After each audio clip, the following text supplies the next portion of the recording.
O choro veio do cholo, que era a festa dos escravos, né? Outros dizem que isso era dos chorumeleiros, né? Do século Mas eu não XIX. sou expert nesse É, assunto, não, hein? mas eu queria saber de você da onde vem o choro. Bom, É, vem realmente dos batuques lá dos escravos, né? Naturalmente isso já está provado por diversos escritores e pessoas que viveram na época, né? Parentes de pessoas que viveram naquela época, né? Então, eu acho que a base foi essa mesmo, os ritmos dos negros. Os que- batuques dos escravos faziam e os brancos iam assistir, claro, né? e acabavam colocando outros instrumentos, acrescentando. Sim, atabaques, tambores, caixa, chocalho, ganzá, afoxê. Uhum. E Altamiro, desde pequeno você já se interessava muito em música, né? Fazendo flautas de bambu, seguindo as bandas lá da saudosa Santo Isso, Antônio de Pádua, né? isso. E queria entender o que atraía tanto a você para a flauta. O que a Olha, flauta te fascinava tanto? eu sou de uma família de músicos do lado materno, do lado aquino, que eu não uso, inclusive, porque o diretor da primeira gravadora que eu gravei achou por bem usar o carrilho ao invés do aquino, porque o carrilho era mais, quer dizer, menos usado, mas não menos, não era uma coisa assim muito vulgar. E o aquino era muito, já existia muitos aquinos, né? Então eu acabei concordando com ele e deu certo. Mas a flauta tinha alguma. A A sonoridade da flauta me flauta. despertou foi ouvindo gravações do Patápio Silva, gravações mecânicas, muito primitivas mesmo, não havia microfones ainda, nada. E eles tocavam dentro de uma caixa acústica, de uma campânula de madeira, e saía lá em cima de um disco de cera de carnaúba, rodando e... Momento. Por favor, eu posso gravar? Não dá. Viu? Ah, ok. E eu estou pedindo aqui o pessoal fazer silêncio, porque ninguém sabia que estava gravando. Mas Sabe não, como é Altamiro esses fica. estúdios assim malucos? Ninguém avisa que está gravando, né? Não, mas é gostoso ouvir o barulho ambiente também, Pois Altamiro, é, não tem também. problema. Então, se alguém falar, eu deixo falar. Isso. É, Agora, não. falando das gravações, eu estava ouvindo na casa de um amigo do meu pai, ouvindo na casa dele uns discos de Patápio Silva tocando flauta com um piano acompanhando. E os estúdios também eram tão pequenos na época que não cabia uma orquestra, né? E hoje está acontecendo a mesma coisa, voltaram os estúdios pequenos. E aí, então, a gravação do Patap, eu sabia que o som não era aquele, deveria ser muito melhor. Mas a reprodução que fazia da cera de carnaúba, do disco de carnaúba com areia e tudo mais, era uma mistura esquisita, e dava aquele chiadozinho rápido. Tocava 10 vezes o disco e já começava a dar chiado. E aquilo me encantou em conhecer um pouquinho da história das gravações mecânicas e tudo. Eu depois acabei vendo na RCA Victor, vendo um aparelho, uma campânula daquela que usavam no início do século, né? Então, 1901, 1902, por aí, é que Patap fazia aquelas gravações, né? Que foram poucas, mas as músicas eram muito bonitas, muito bem executadas, e assim foi. E aí, Aí eu fiquei maravilhado com o som da flauta e tal. Eu que já tinha muitos músicos na família, quase todos os tios músicos, e minha mãe também cantava muito bem, era muito afinada, tinha uma musicalidade enorme. E a coisa foi assim, já estava no sangue a tendência musical. Agora, o instrumento eu escolhi por isso, porque a primeira vez que eu ouvi uma gravação mecânica foi o Patap Silva, naquela época que depois é que veio o rádio, não havia rádio, não havia nada, né? Televisão, nem pensar. Então, foi aí que começou a coisa. Eu, com 5 anos, ouvi esse disco e comecei a me interessar pela flauta, exclusivamente pela flauta e instrumentos de percussão. Eu sempre fui muito curioso para a percussão. E acabei aprendendo a tocar alguns e tocava lá na banda da minha terra. Eu era o caçulinha da banda. Não, e você também seguia as bandas da cidade, né? Isso. Ah, É, sim. As bandas eram muito importantes antigamente, né? Que era a única diversão gratuita e interessante e inteligente. Tocavam valsas de Strauss, cançonetas, melodias assim de operetas, né? Coisas bonitas, muito bonitas. E o povo curtia. Alguns até dançavam na praça e tal. De maneira que foi muito interessante esse meu início, convivendo com essa gente toda, tocando na banda, estudando, fazendo flautinha de bambu. o Patápio fez aquela música Primeiro Amor, né? Primeiro amor é uma É o primeiro beleza. amor que chamou a sua atenção, então, no Não, caso. foi a Margarida, Margarida? Mazurca. Ah. Mas eu pensei que você havia feito outra pergunta. Ah, A não, a música que música eu do ouvi, Patápio. quase furei o disco, É, foi a Mazurca Margarida. mas Margarida, entendi. É da autoria do Patápio e tocada pelo Patápio. Ah, ok. E Altamiro, eu queria que você comentasse um pouco, é, depois da sua apresentação lá no programa do Ari Barroso, com aquela flauta cujas chaves estavam Olha, presas a essa história elásticos, já foi contada 1000 tantas vezes vezes que eu aqui. fico até com vergonha. Se for Mas, somar as vezes que eu já falei nisso, já deve ter 1 milhão e não sei quantas. mas Mas depois desse momento, a sua carreira é, disparou, né? sim, foi E, por aí. e você conseguiu Aquilo me deu levar. um prestígio muito grande, que eu fui no programa mais temido do rádio brasileiro, que era o Dari Barroso, né? Porque para passar lá, para não levar o gongo, era preciso ser muito bom, mas bom mesmo. Ele mesmo dizia, eu sou exigente, porque senão nós vamos ter um acúmulo aí de facões. Facão era apelido daquele músico que não era muito bom, né?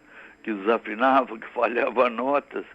Enfim, aquele indivíduo que não nasceu para o instrumento, mas insistiu em tocar um instrumento. E ele era terrível ser chamado de facão, né? Nós vamos ter aqui um amontoado de facões e não vamos ter boa música. E depois do programa você conseguiu levar para onde quer que você fosse essa força do menino do interior que te levou até o programa do Ari Barroso? Quer dizer, como você cultivou isso depois do programa dele? Ah, depois do programa dele foi uma beleza e inclusive ficamos amigos e eu às vezes fazia uma visitinha aí pela madrugada acompanhado de uma outra pessoa, mais velha, claro, mas assim algumas boates para assistir os shows e ele sempre estava presente nas principais boates aqui do Rio. Ele sempre ia, tomava um drinkzinho e tal, sentava no piano, tocava umas músicas, composições novas dele, enfim, foi um ambiente muito bom que eu fui encontrando pouco a pouco, até que, até que comecei a estudar a música mesmo para valer, porque eu, então, até aquela época eu tocava quase que de ouvido, né? Mas eu tive que desenvolver a minha técnica, tudo isso porque foi uma projeção enorme aquela minha ida ao programa do Ari Barroso. E você sempre teve mais influência do choro. Quer dizer, você também teve influência da música clássica, mas o que mais mexeu com você, Altamiro, foi o choro mesmo. O choro porque eu comecei como chorão, né? E estou chorando até hoje. Mas então a música erudita no Brasil, como era naquela época, continua hoje, com uma pequena diferença. A gente não podia sobreviver tocando música clássica. Então, até hoje é difícil. E sobre Os esse... salários são pequenos, os músicos estudam muito e no fim não há uma compensação em termos de pagamento de dinheiro. Então eu senti, o popular dava mais. Eu aí conversando com o Benedito Lacerda, que se tornou muito meu amigo, que eu fui imitá-lo num programa de imitações, e ele discutiu com a esposa, ela dizendo que era ele, que não era ele que estava tocando, e ele, Benedito, dizendo, sou eu, então eu não conheço o meu estilo, sou eu que estou tocando, mas não me lembro dessa música. Mas era eu que estava tocando, num programa de imitações, chamava-se Papel Carbono. Pregou uma peça nele. Aí o Benedito teimou tanto com ela que acabou dizendo, sabe de uma coisa, eu vou pegar o carro, vou lá na rádio ver quem é esse cara que está me imitando aí. Porque ela disse, ele está imitando você, meu filho. Ah, é a mim que ele está imitando, pois então conseguiu enganar a mim mesmo. Eu vou lá. Aí pegou o carro, foi lá, e quando chegou lá, estava no finalzinho do programa. Ele lá no camarim próximo do estúdio, ele pediu que eu repetisse a música, que eu tocasse novamente aquela música que eu toquei pela rádio, pelo programa, né? Aí ele acabou se convencendo de que era eu mesmo, me deu o endereço, fez um convite para ir à casa dele, que ele tinha muitas músicas boas para quem estava iniciando em flauta, papapá, aquela coisa, né? E funcionou muito bem. E foi o meu grande amigo, Benedito. E com relação ao Pixinguinha, Altamiro, ele foi quem fez o sax chorar mais até hoje? Existe alguém que conseguiu tocar sax como ele? Não, o problema dele é que ele ganhou um saxofone todo prateado, banhado a prata, e numa afinação especial, que o dele era o único no Brasil. Talvez em outros países existissem já outros saxofones de prata, mas o dele foi feito por encomenda. Ele mandou fazer numa afinação que interessava mais a ele, que teria um campo mais abrangente de vários gêneros de música, né? A sonoridade ficou muito bonita e ele tocava, parecia que estava soluçando, tocava muito bonito, tirava um som realmente diferente, né? Mas ele foi um grande flautista. Uhum. Antes de um grande saxofonista, ele foi um grande flautista. Muito bom mesmo, uma técnica invejável e muita categoria, o sopro muito firme. Foi um grande flautista. Quer dizer, foram esses os grandes, né? Patápio, Pixinguinha, Benedito, Calado, Antônio da Silva Calado e outros tantos. Só que o Calado não apareceu muito porque ele ficava sempre calado, não falava nada. E o André Vitor, o André Correia? André Vitor Correia, esse também foi um músico, mas eu não o conheci pessoalmente. Mas tem uma história engraçada que um sobrinho dele me contou, não sei se verídico ou não, achei a história engraçada e às vezes até comento no meu show, faço uma brincadeira com o auditório e tal. Toco outras músicas que não tem nada a ver com a melodia do André, para fazer as pausas que ele fazia para descansar. Ele estava estreando sapato novo, né? Fez um calo. A história é muito engraçada. Eu faço isso e quando eu toco e faço aquelas paradas assim irreverentes, né? Que você espera tudo menos que vá parar ali, né? Para e eu venho com uma música clássica, toco o Minueto de Beethoven, toco a valsa número 7 de Chopin, enfim, coisas assim. Aí agrada muito. No final eu toco Atirei o Pau no Gato, o auditório todo canta. Quando o auditório dá aquele minhau assim muito xoxo, eu digo, não, vamos dar um minhau mesmo para relembrar nossa infância e tal, um minhau com vitamina, vamos lá, de Dona Chica cá em diante e tal. Aí toco aquele trechinho que antecede esse miado, aí o auditório inteiro, miau! Aquela explosão de sons, né? Eu digo assim, que papelão, hein? Vocês saírem das vossas casas para chegar aqui no palco e ficar fazendo miau, é uma gargalhada só, aí é o momento alegre, é o recreio do show. E é verdade que essa música foi feita inspirada no Sapato Novo, criando bolhas no pé, tinha que dar paradas para poder descansar. Isso, exatamente isso. Eu cheguei até a compor uma letra, mas depois desisti, porque eu digo, não, aí quem canta bem é a Ademilde Fonseca, mas... Não pode chamar alguém para cantar, Altamiro, pô. Quem? Pode chamar alguém para cantar. Posso chamar alguém para cantar. Ainda hoje, Mas por canta um exemplo, trecho da música, pela você lembra de velocidade cabeça? não, porque É. não requer muita velocidade. É mais Aham.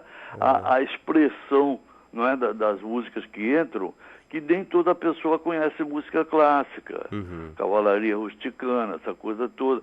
Então nem todos conhecem. Eu fui desistir, mas a letra existe. Ah, que joia. E Altamira, outra coisa que eu queria comentar com você, que com a invasão da música estrangeira aí na década de 60, 70, você foi um crítico ferrenho da falta de espaço que a música nacional tinha na mídia, nas rádios, né? E, consequentemente, prejudicando muitos músicos. Isso é Agora, terrível. vendo sua carreira toda, com o sucesso que você conquistou, você já fez as pazes com a guitarra elétrica e a discoteca? Ou você acha que ainda elas conseguem impedir a música nacional ou prejudicar a divulgação? Não, não prejudicam Hum. mais não. O brasileiro já se acostumou e o resto do mundo também, porque quando os norte-americanos querem fazer alguma coisa, eles planejam muito bem, planejaram muito bem essa divulgação, então a mídia toda acabou aceitando. No início não, repudiou um pouco e tal, mas depois acabou aceitando e as discotecas foram se multiplicando, não é? E, alô? Oi, sim, sim, E desculpa. como existe hoje o funk, essa coisa toda, não se pode evitar, é inevitável. Porque eles mandam com um plano de divulgação tão bem feito e acompanhado também, às vezes, não é, de umas notinhas verdinhas que são muito cobiçadas no mundo inteiro, né? Agora, agora, a senhora acha que de repente pode ocorrer, quer dizer, à medida que se tem contato com a música, seja ela americana, um funk batidão, a senhora acredita que pode abrir a percepção para outros tipos para outros gêneros musicais? Ah, sim, vai acabar se tornando uma salada terrivelmente sem sabor, mas que o povo aceita porque está na mídia. Você sabe que o brasileiro aceita qualquer coisa, mas eu verifiquei que nos Estados Unidos é igual. O que anuncia no rádio e na televisão é o que vende. Não adianta fugir disso. Se passarem uma semana sem anunciar a Coca-Cola, vai diminuir a vendagem da Coca-Cola. Aham.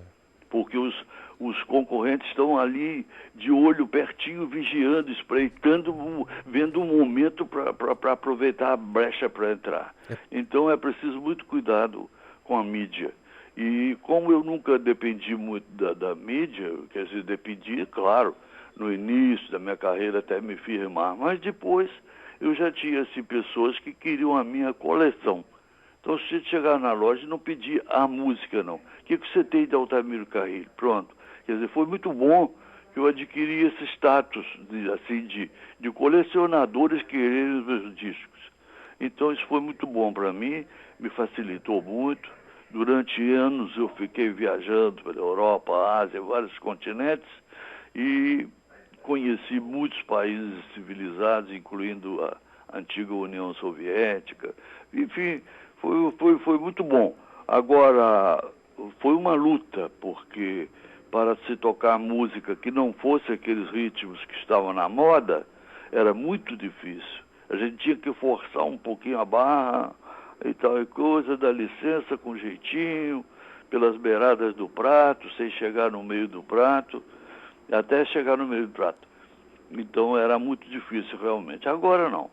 Agora a mídia liberou geral, tá tocando tudo, naturalmente, preferencialmente as músicas importadas, mas estão tocando tudo. você acha que a internet pode ajudar, Altamiro? Quer dizer, eu no seu site é incrível, eu vejo lá todas grande parte das partituras, quer dizer, grande não, porque são 600 músicas, né, que você já Eu sei compôs lá, mais ou já perdi a menos. conta. E eu posso escutar você tocando enquanto vejo o seu site, acesso outros canais, quer dizer, a internet, você tem algum retorno da internet no seu Olha, trabalho? sempre tem. A internet sempre dá um retorno, ainda que não seja imediato. Mas com a continuação, um ouve, outro por acaso pega o site e tal, e vai à loja, procura o disco e compra, é muito bom. Agora estou lançando um songbook muito interessante, com 11 flautistas, 12 comigo, né? Eu e mais 11 flautistas, tocando músicas de minha autoria, cada uma de um estilo um pouco diferente da outra. E isso ficou muito bonito, muito bem feito. Tem um instrumento dando a nota para afinação, que é a minha flauta mesmo, e tem ali a partitura, todas as partituras com cifra, com acompanhamento, com explicações, escrito em português e escrito em inglês. Tá completo o songbook, muito bem feito. Poxa, são quantos CDs? São CDs Não, é um um CD CD só só dentro de um livro com 12 músicas diferentes, É todas de minha autoria. É a Poesia do Sopro? Não, esse ainda não é. Esse Poesia do Sopro é um ensaio do DVD que está pipocando por aí por esses dias. Entendi. Deve sair até o dia 7 do mês que vem, no máximo por aí. Já está prontinho, tudo pronto. E já soube que está muito bonito, eu ainda não vi, já estou louco para ver, para descobrir os defeitos. Onde é que tem os defeitos? E como, bom, a Poesia do Sopro então vai ser lançado dia 7 de setembro, mais ou menos, talvez. É, a Poesia do Sopro, dia por aí. Talvez até um pouco antes. Mas eu não quero que faça nada correndo, não, porque eu levei muito tempo para fazer esse DVD e são 150 horas de gravação, não é brincadeira, não. Ah, tá. É o Poesia do Horas Sopro... úteis, quer dizer, todas aproveitadas, músicas aproveitadas. Então, vão sair 4 CDs dentro do DVD. O negócio mais ou menos assim. 4 CDs e um DVD? É. Não, quer dizer... No mesmo invólucro, na mesma caixa. E então vai ser muito bom, vai ter curiosidades, trechos curiosos da minha carreira. Com áudio e vídeo? Com áudio e vídeo, entrevistas, convidados, muitos convidados, entre eles o Chico Buarque, gente assim muito, muito importante mesmo no meio, e outros pouco conhecidos, mas que se saíram muito bem, porque eles entenderam o espírito da coisa. O espírito da coisa era exatamente esse, chamar companheiros, músicos, também músicos, que têm pouca oportunidade, para que tivesse ali, naquele instante, uma oportunidade melhor. Porque o DVD vai ser lançado na Itália, na Espanha, vai ser lançado na Alemanha, no Japão, por aí afora. Na Índia. Agora já estamos a caminho das Índias. Das Índias. Esse é aquele do projeto do Andreas Pavel, que participou. Isso mesmo, Andreas. Isso. Bom, eu acho que a pronúncia é essa. Sua está melhor do que a minha. Mas não importa, eu estou portuguesando o negócio. Andreas Pavel. E agora o Sérgio comentou comigo que poderia ser dia 1º de setembro, não tem a data certa ainda, mas ele estava preocupado, Altamiro, com a gripe suína. E o que você acha? Você acha que... Quem preocupado? O Sérgio. Você tá brincando. Falou, não vou levar o Altamiro lá não, o problema da gripe suína. Como é que tá isso? Quer dizer, vocês podem adiar o lançamento lá em Curitiba por causa da gripe suína? Não. O povo quer resguardar você, Altamiro. E olha aí, é o seguinte, o Sérgio é um cara tão engraçado, ele é tão engraçado por natureza, sem querer fazer graça, ele é engraçado. E eu imito com a perfeição que as pessoas que o conhecem de perto até pensam que é ele mesmo. Não é possível ser o Sérgio. Até aquele pigarrinho que ele tem eu imito. E acontece o seguinte, ele está numa situação de produtor, mas sem poder divulgar muita coisa, porque puseram o nomezinho dele lá assim discretamente, dentro do contexto de produção, entendeu? Então, mas como ele trabalha para mim, automaticamente ele é produtor, não é? Então, de alguma forma, ele teria que entrar como convidado. Ele não está muito, assim, animado, não, porque o lançamento já foi programado outras vezes e não aconteceu. Em outubro do ano passado, né? Mas aí foi no Vivo Rio, com mais de 2.000 pessoas na plateia. Foi lindo, lindo, lindo, lindo. Onde foram... Foi muito bom. Alguns convidados estavam disponíveis, puderam ir, e foi muito bom. Foi assim um show que marcou mesmo. Então está gravado e tem tudo documentado. E foi interessante porque os pequenos trechos do DVD que apresentaram mais ao vivo o que foi no DVD, ao vivo, com muita gente importante e tal. E também um pouco do que foi filmado. Tem uma cena até que eu estou gravando o Primeiro Amor, né? Do Patápio, e o conjunto começa a tocar. Eu digo, não é esse andamento e tal. É um ensaiozinho, uma gravação de um ensaio. E ficou muito engraçado, o público ria com as bobaginhas que a gente fazia lá, sabe? Porque o estúdio é muito descontraído, a gente fica dentro do estúdio bem descontraído, né? E aí a gente pode fazer, às vezes, uma brincadeira que não sabe se vai surtir efeito ou não, mas eu já vi que as poucas que eu fiz ficaram boas. O DVD chama Fala da Flauta. Olha, eles deram tantos títulos, fizeram quase que um concurso para ver quem sugeria o melhor título, que acabou ficando Poesia da Flauta. Eu gostei muito. Mas tem outros títulos. A Fala da Flauta, a Flauta que Fala, sabe como é? E cada um dava uma sugestão. A flauta que fala, a flauta que chora, a fala da flauta. Então, eu tive que suportar tudo isso. E consegui suportar com a paciência de Jó, que eu sempre tive, achando tudo formidável, engraçado. Enquanto os outros se irritavam, eu achava graça. Porque não adianta, sabe? Eu nasci para levar a vida na flauta, então como é que eu vou me aborrecer? Sim. E a previsão é que seja lançado 7 de setembro. A previsão aproximada é essa. 7 de setembro em Curitiba. Em Curitiba, no teatro muito bom, um teatro relativamente novo de lá, né? Porque tem lá aquele que eu já atuei lá, que tem mais de 2.000 lugares, o Guaíra. Tem o Guaíra, tem um outro que é em forma de anfiteatro, como é que chama? Tem um nome engraçado. Não é esse também, é um outro teatro que foi inaugurado recentemente. Ok. Naturalmente eles darão o nome do teatro, horário e tudo. Espero, né? Assim espero.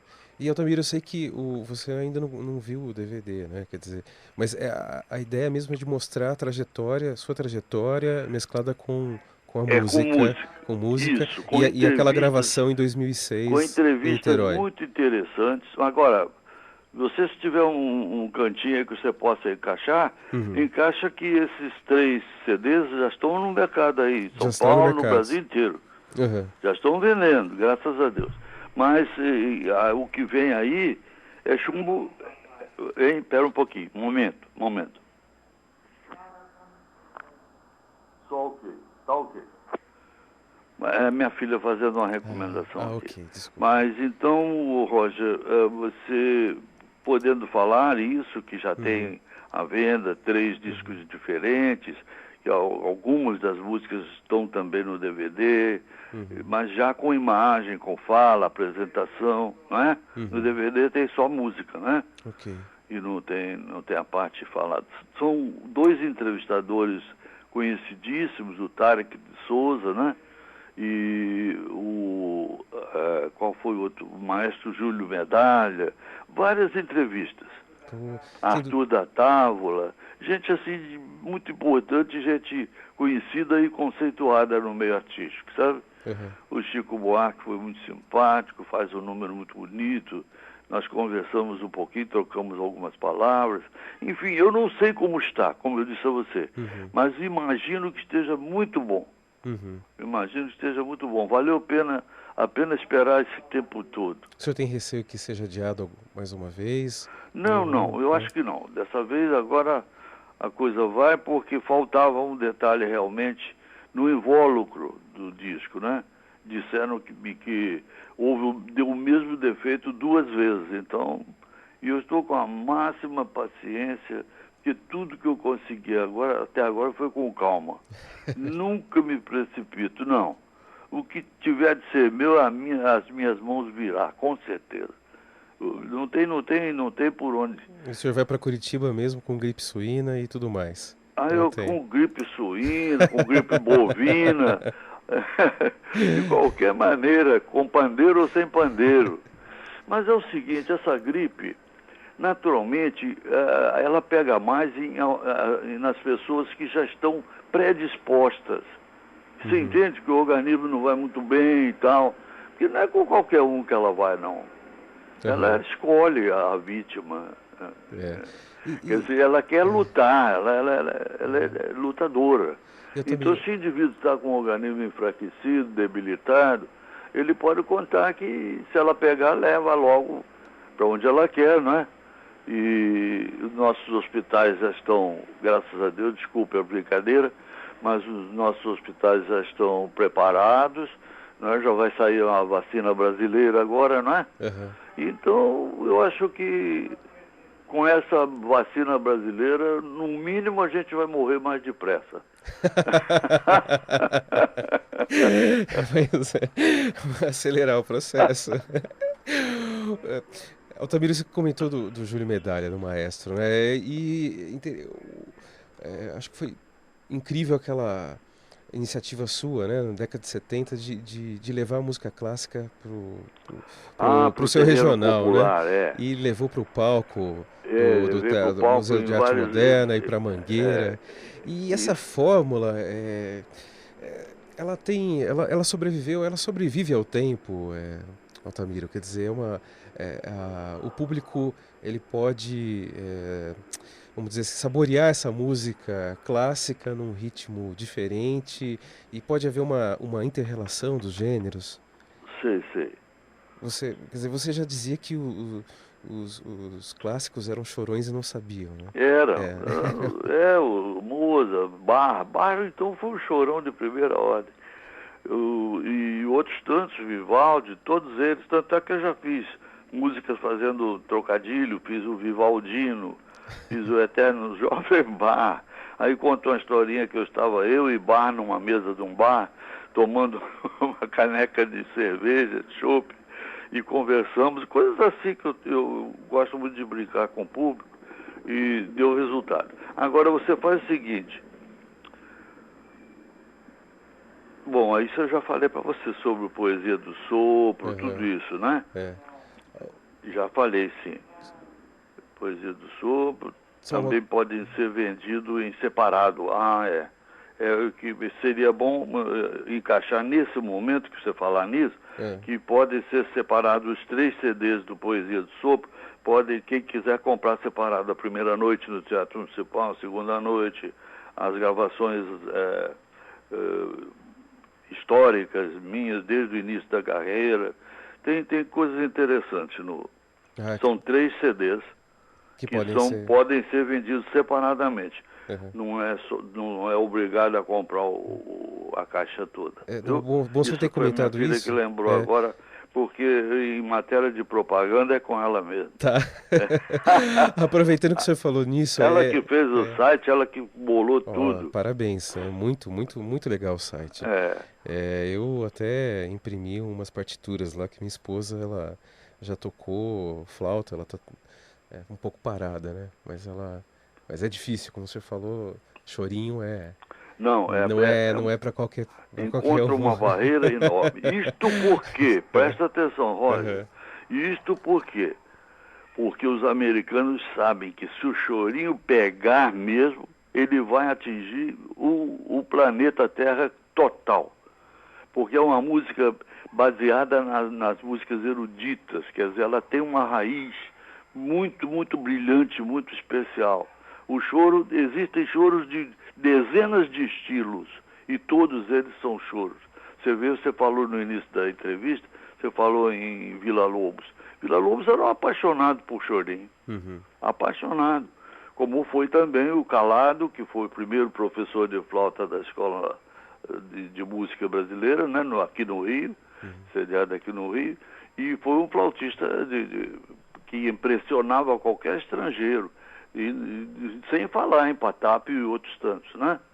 Então, eu acho que o choro não anda mais rápido, porque dão umas travadas no choro de vez em quando, sabe como é? Vem um ritmo novo, que é o mesmo ritmo que já foi feito há 20 anos passados lá pelos americanos, sei lá, pessoal daquele lado de lá, né? Mas eles dão um nome diferente. Rock and roll, né? Então tem aquela, desde do rock and roll para cá, tem surgido gêneros de músicas incríveis, mas você vai ouvir o ritmo, é o mesmo. O senhor acha que só muda o nome. O jazz sofreu um pouco com o rock também? Sim, sofreu, porque o jazz era uma música inteligente, né, que apresentavam o tema e depois da apresentação do tema, variações sobre o tema. Aquilo é coisa muito bonita, aquilo é coisa de Mozart, de Bach, de Beethoven, de Tchaikovsky. Então, a bossa nova, por exemplo, veio ajudar bastante a música brasileira. Mas ao choro não ajudou. Porque a bossa nova veio com características de música americana. Inclusive escrita a 4 tempos e tudo. O choro é dois tempos. Olha aí, Agora, Roger. o senhor acha que há um pouco de jazz no choro? Ou um pouco de quê? Há um pouco de jazz no choro? Ou um pouco de choro no jazz? Não, um pouco de jazz no choro eu acredito mais. Porque o choro nasceu purinho, com uma sequência harmônica bonita, com um ritmo discreto, ouviu? O choro nasceu muito bem e foi bem obrigado até alguns anos atrás. Depois de algumas décadas, apareceram os novos chorões, novos entre aspas, porque não tinha nada de novo. Eles apresentavam um choro com algumas frases parecidas com música de jazz. Ora, isso seria, no caso, teria que ser chamado choro jazz, certo? No mínimo, que é para poder identificar a intenção, identificar a intenção do autor. E eu passei por muitos deles, eu cheguei a tocar, gravar alguns choros com a influência do jazz. O senhor podia citar? O senhor poderia citar alguns desses? Tem vários. Tem, por exemplo, daquele do Hermeto Pascoal, Chorinho para Ele. E tem o Gilberto Gismonte, tem alguns. Tom Jobim chegou a fazer o choro, mas não chegou a gravar, não fez letra. Ele tem um choro inédito, que eu se pego e faço qualquer coisa aí, porque eu gostava muito do Tom. Tom era meu amigo de estúdio. Ele ia estudar lá no estúdio da companhia, em que eu era diretor artístico da gravadora. Então ele usava o piano lá, a hora que quisesse ele chegava, só me avisava, vou até o piano tocar um pouco. E ficava lá, treinando para não perder tempo, porque estava esperando talvez um horário para outro negócio qualquer, para outro encontro qualquer, e aproveitava o piano lá. E nós fizemos uma amizade muito boa. E quando eu vi o songbook dele, eu disse assim, bati assim no songbook e disse assim, aguarde que aí vem o meu songbook também. E aí já está no mercado. E tem essa música dele inédita, ninguém gravou nada. Ele não, eu não tenho não tenho, por isso que eu digo, eu tenho que falar com o pessoal da família dele, para ver se me arranjam uma cópia, ainda que seja manuscrito, qualquer coisa, um rascunho. E eu aí faço uma adaptação, né? E como você ficou sabendo também? Agora, eu tenho uma música que chama-se Homenagem a Tom Jobim, dentro daquele estilo bossa nova. Não parece o Chorão tocando, não. Parece tudo menos o Chorão tocando, que eu chorei diferente. Chorei com lágrimas do Tom mesmo. Então, é interessante. Está também no meu disco Simplesmente Música. no CD que eu tenho, que chama Simplesmente Músicas. Que eu coloquei Ravel misturado com Tchaikovsky, misturado com Mozart, misturado com Tom Jobim. Olha, foi uma salada fantástica, mano. Foi muito bom. Vendeu bastante, mas não foi divulgado em rádio. Não. É uma pena. Vou divulgar. Só tocam quando eu vou com um disquinho debaixo do braço e estou ali na rádio, aí toco. Aí toca. Televisão, então, nem pensar. Já foi tempo, eu tocava no Fantástico, volta e meia me chamavam para fazer um número com outros solistas, Luiz Gonzaga, fulano de tal, tá assim, né? E me chamava e a gente sempre inventava uma coisa atraente, que é para não passar despercebido a música, né? Porque eles sempre fazem muita questão da imagem O som fica em segundo plano. Quando eu acho que música é o contrário. Não importa o som em primeiro lugar, não é?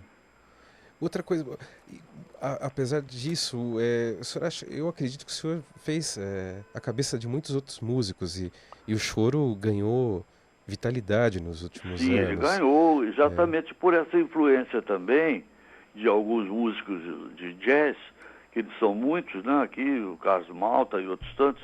Então ele ganhou assim um sabor um pouco diferente. Mas no fundo, a raiz é a mesma.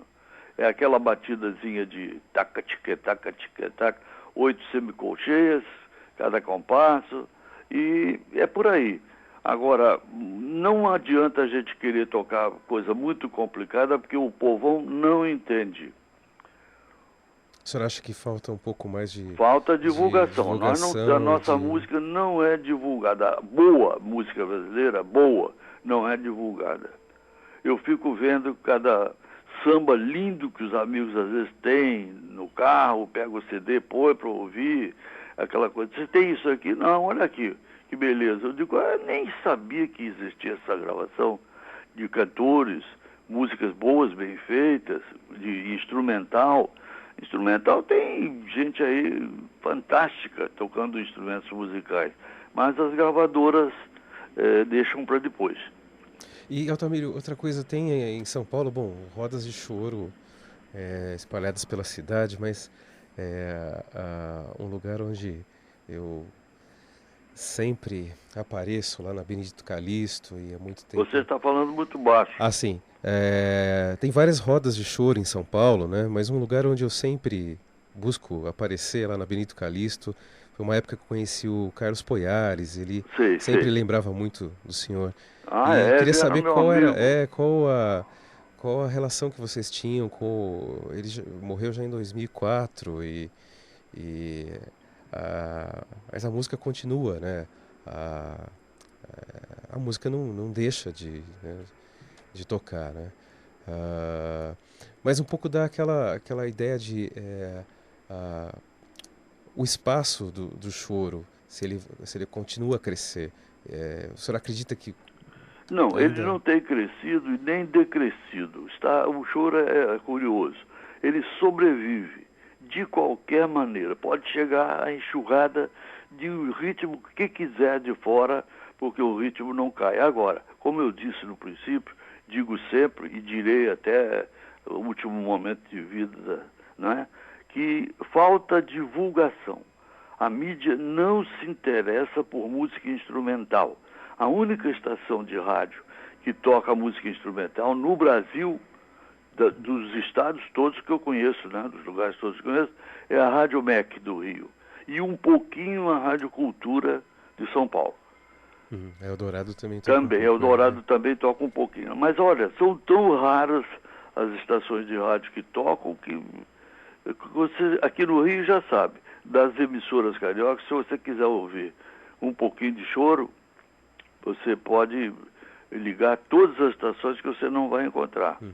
Agora, música clássica, música de jazz, inclusive na MEC tem um programa só de música de jazz. O que você acha? Ministério da Educação e Cultura. O Ministério, aliás, não apoia?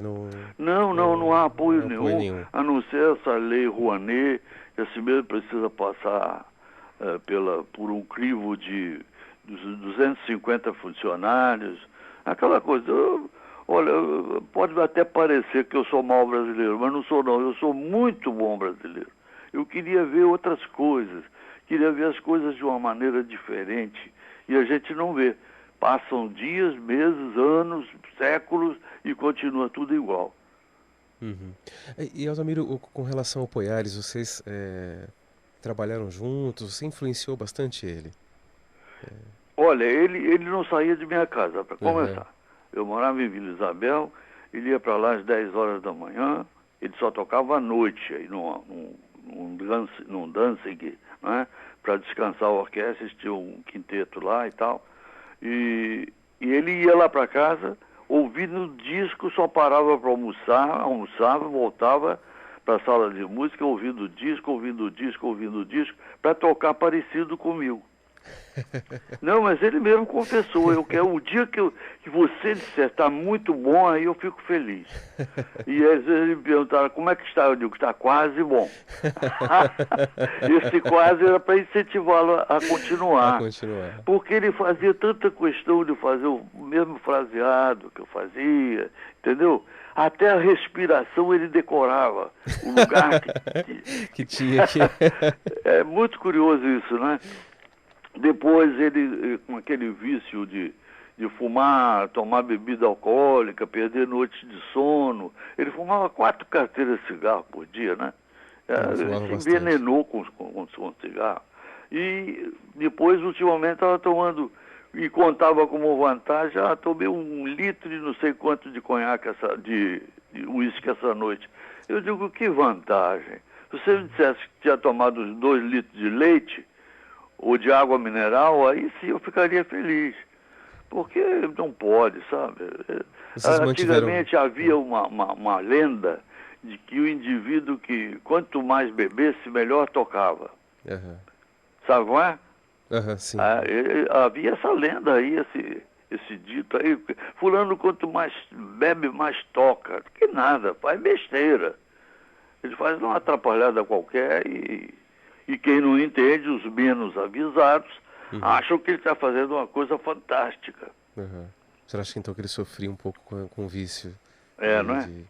Não é brincadeira, Uhum. não. Ele sofreu muito com esses 2 vícios, né? E tanto é que pegou até câncer, enfim, foi terrível. Você teve contato com ele Tive, até o até final? os últimos meses de vida, fui visitá-lo no hospital, em Brasília. Ele estava entre Brasília e São Paulo. Brasília, São Paulo, não é? E Santos. Uhum. Morou em Santos também uma temporada. Mas isso foi depois que ele já começou a integrar um conjunto regional aqui do Rio muito bom. Uhum. Era o Conjunto do Canhoto, do qual eu fiz Uhum. parte também, mas depois eu saí.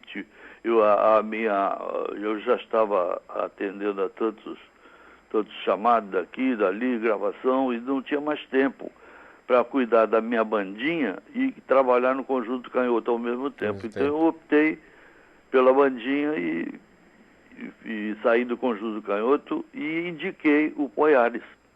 Ah, Ele foi entendi. me substituir no conjunto, nesse conjunto de Canhoto. Não ficou mais tempo porque ele tinha problema de leitura musical, tinha dificuldade, e na gravação você não pode demorar muito, porque aquilo é pago por minuto, né? Uhum. Antigamente era, agora não sei, agora acho que nem pagam mais. E- Então o músico assim mais experiente era sempre preferido, né? Não Uhum. era por proteção, por nada, não é por causa do Do tempo, tempo. por economia, né? Ainda mais quando calhava de ser um bom músico com experiência e disponível, aí esse mesmo é que ia em todas. E ele, assim mesmo, ele conseguiu gravar com muita gente, gravou com Luiz Gonzaga, gravou com muita gente. No regional do Rago, o Rago já estava no final, Antônio Rago, Uhum. já estava quase que abandonando, convidou, quer dizer, convidou o Poiares a participar do grupo dele, mas ele não quis, houve um desentendimento lá qualquer, e foi uma pena, porque o Reginaldo Rago era muito bom, tinha uns componentes muito bons, Xixa, aquela gente toda, o Caçulinha, Uhum. Aí chegou o Orlando Silveira. Então seria uma boa oportunidade para o Poiares, mas ele não quis. E a gente também não pode pegar o sujeito da palma da mão e carregar. Não, vai aqui, não vai ali. Não, não dá. Cada um tem, não é, seu caminho a seguir. E é por aí, Roger. Eu acho que não valeu nada a entrevista, mas você pode talvez pincelar, Imagina. não é, alguma coisa aí. Quem Altamiro, sabe? você está completando 66 anos de carreira e 85. 70 anos. 70 anos. É que o pessoal Opa. não sabe e vai chutando qualquer coisa. Por Já isso tem que chutaram perguntar. que eu tinha. Como é que foi que o cara falou? Que eu já tocava flauta há 16 anos. Eu digo 16 não, meu filho. Há 80 anos. E o senhor tem 85? 85 vou fazer ainda em dezembro. Não 85 antecipe, em dezembro. por favor. 8.4. Só no final de dezembro que eu completo 85. E mas olha, o senhor vai comemorar aqui em São Paulo, em show em São Paulo? Aí em São Paulo, se Deus quiser.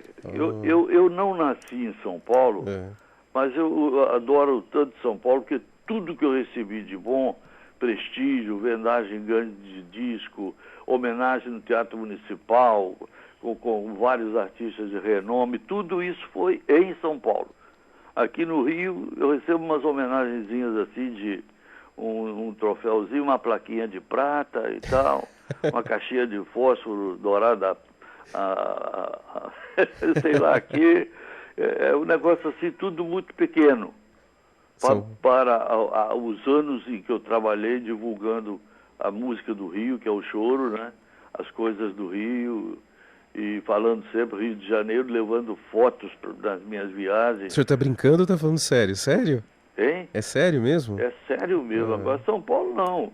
São Paulo sempre me prestigiou, desde o meu primeiro disco, que a minha vendagem maior é em São Paulo. Eu morava no Rio e continuo morando até hoje no Rio. Por quê? Por uma questão de família, né? Estão todos os meus irmãos, moram aqui, sobrinhos, tios. Então, minha filha mora aqui. Então eu não posso trocar o Rio por São Paulo e deixando toda a minha família aqui, né? Fora isso, eu estaria já, se não fosse isso, eu estaria já morando em São Paulo há muito tempo. Porque é outro departamento, é outro país. Não é outro estado, é outro país. São Paulo, então, não é o túmulo do choro, que nem já falaram do samba. Pelo amor de Deus, eu estava sempre visitando o Dória, tocava violão de 7 cordas, lembra do Dória? Tinha um conjunto, fazia rodas de choro na casa dele. Eu frequentei muito a casa dele, toda vez que eu ia a São Paulo, eu telefonava para ele. Hoje tem, eu digo, então eu vou para lá. Acabava de fazer o show, ficava até de madrugada. E já tem onde vai ser o show? Você está negociando isso, Altamiro? Vai ser a continuação? Bem... a comemoração do seu aniversário vai ser bem no dia 21 de dezembro? Não sei. Nós estamos resolvendo ainda, porque vai estar aqui o André Pavel, ele vai estar aqui e naturalmente ele vai querer organizar alguma coisa referente a DVD. Em frente, eu não sei bem como é. Mas sei que será num grande teatro, ou Sala Paulista, Sala São Paulo, São né? Paulo. Ou Teatro Municipal. Estamos pretendendo um dos dois locais, né?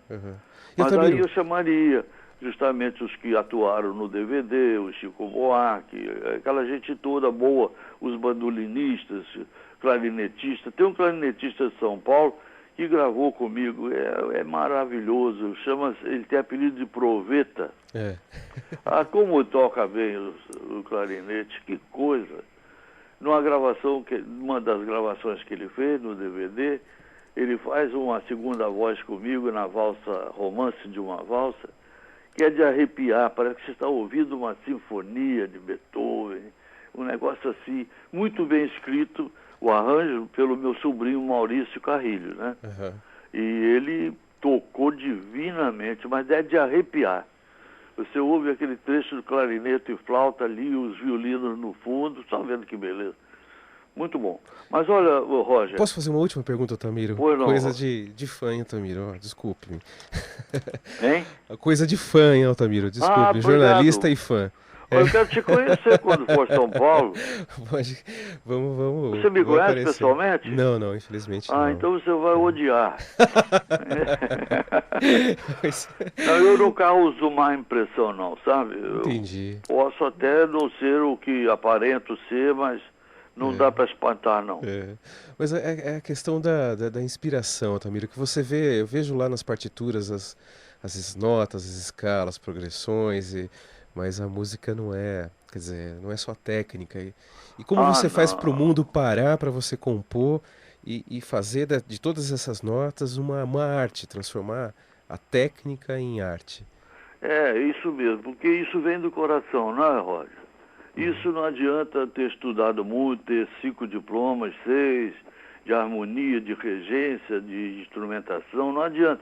Você ter com um monte de diploma debaixo do braço. Se a sua música não vier do coração, a música que você faz, não acontece nada. Uhum. Então, de todos os gêneros que eu tenho gravado, tenho tido a sorte de gravar, todos eles têm um lugarzinho ali registrado para o meu carimbo, o meu selo. Então, a pessoa já descobre por ali, por aquele trecho.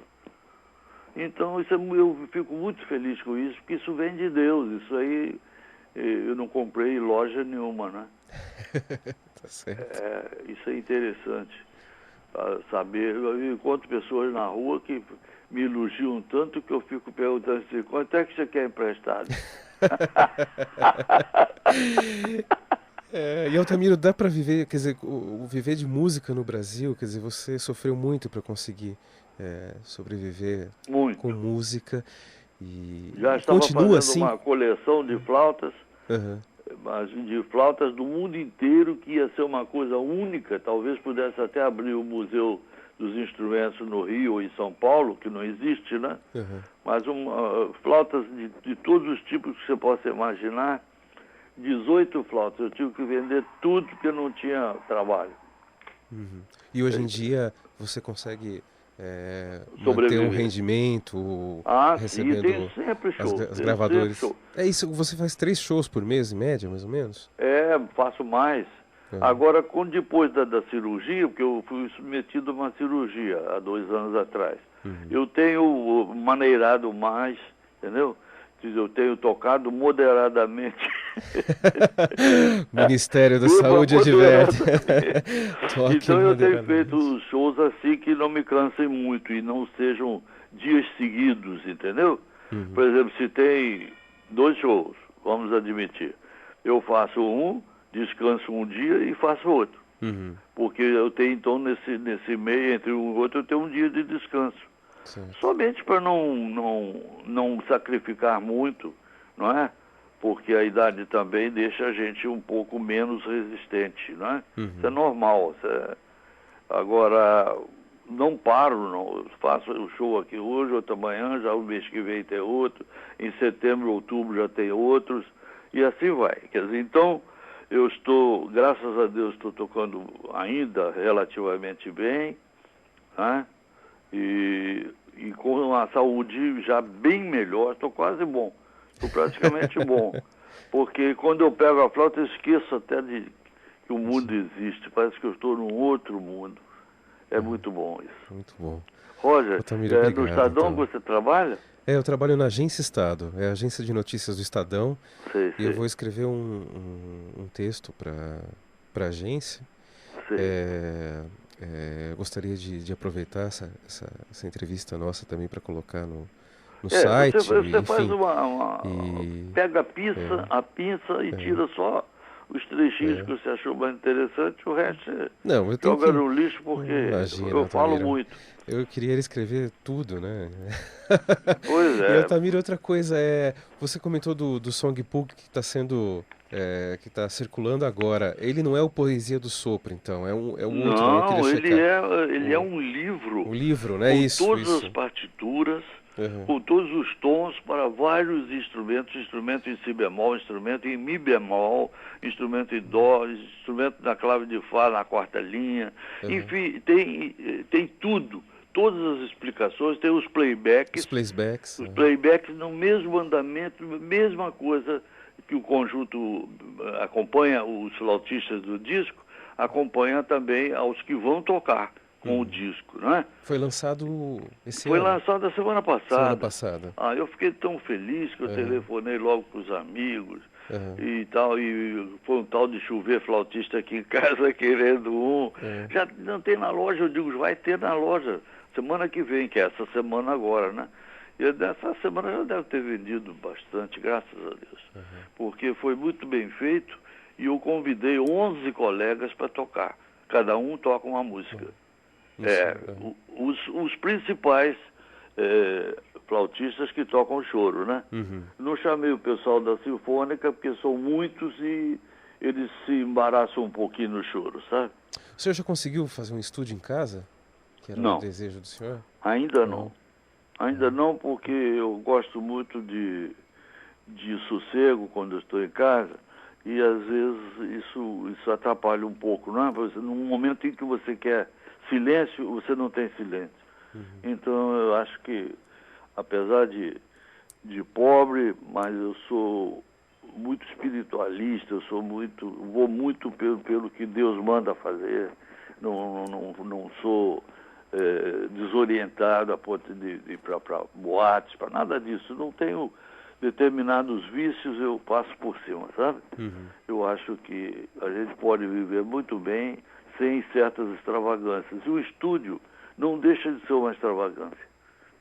Porque se você quiser se dedicar mesmo, você tem que ser o diretor artístico, o diretor moral, o diretor espiritual, o diretor musical, e tudo que termina em al, né? Então não dá. Eu já estive como diretor de um estúdio de gravação no Rio, né? Aqui é Copacabana Discos, que era dos irmãos Vitali. Eles venderam e o português que comprou não entende nada do assunto, está lá com uma barata tonta, já me convidou para ir para lá. Eu digo, não, seu Ramiro, muito obrigado, mas eu sou Miro, mas não sou Ramiro, sou Alta. Ele riu muito do trocadilho, mas entendeu. Tá ótimo. Toninho, obrigado então pela entrevista. Nada, e qualquer Roger. coisa eu falo com o Sérgio, peço. Olha, você deu o seu telefone para o Sérgio? Dei. Então depois eu pego com ele, que ele contatos. vem amanhã tomar um cafezinho aqui comigo. Porque quando eu for a São Paulo, te avisar onde eu estou, onde eu vou tocar, Claro, alguma sim. coisa, se você tiver tempo. Não, claro, quero conhecer. Tá bom? Sim. Muito E obrigado. leva a sua senhora também. Ah, com certeza. Claro, porque eu gosto de conhecer colegas. Eu gosto muito porque a gente aprende com cada um. É verdade. Aprende muito.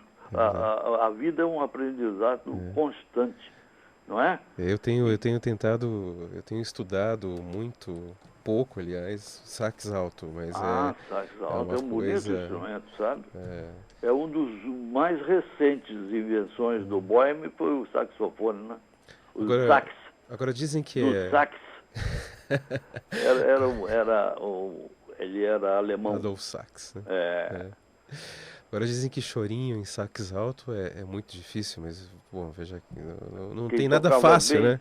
Não sei se você já ouviu alguma gravação do Luiz Americano. Não. Vale a pena.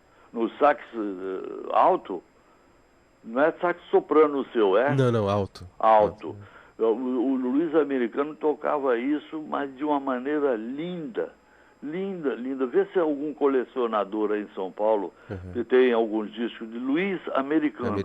É brasileiro, da Gema, mas pôs esse nome porque a música americana já naquela época estava predominando aqui no mercado, né?